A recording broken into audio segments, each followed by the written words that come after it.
নমস্কাৰ। পোনপ্ৰথমে এইকেইখন ফটো চাই লওক।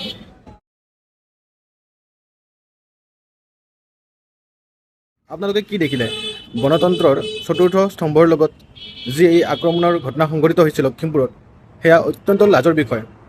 কাৰণ সংবাদ গোষ্ঠীৰ এটাই কৰ্ম থাকে যে নিৰপেক্ষভাৱে বাতৰি পৰিৱেশন কৰা। আৰু এই নিৰপেক্ষভাৱে বাতৰি পৰিৱেশন কৰাৰ কাৰণে বহুতে শিলগুটি নিক্ষেপ বা তেনেকৈ ভাবুকিৰ সন্মুখীন হ'ব লগা হয়। অতিকৈ দুৰ্ভাগ্যজনক কথা।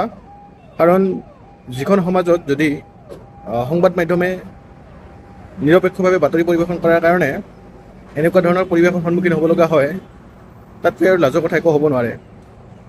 আৰু বাৰে বাৰে আমি দেখা পাইছোঁ অসমত অসমীয়া প্ৰতিদিন কাকতক কিয় টাৰ্গেট কৰি লোৱা হয়, ডাঙৰ প্ৰশ্ন। আৰু তাতকৈ ডাঙৰ প্ৰশ্ন এইটোৱে যে যোৱাকালি মুখ্যমন্ত্ৰীয়ে অসমীয়া প্ৰতিদিনৰ বিষয়ে মন্তব্য আগবঢ়াইছে, আক্ৰমণাত্মক মন্তব্য। আৰু সেই আক্ৰমণাত্মক মন্তব্যৰ 24 ঘণ্টা নহওঁতে আমি দেখা পালোঁ লখিমপুৰত অসমীয়া প্ৰতিদিনৰ কাৰ্যালয়ত শিলগুটি নিক্ষেপ কৰা হৈছে। এয়া চাবলৈ গ'লে অত্যন্ত লাজৰ বিষয়। আৰু মই নিজে সাংবাদিকতা বিভাগৰ ছাত্ৰ হিচাপে এই কাৰ্যক তীব্ৰ গৰিহণা প্ৰদান কৰিছোঁ।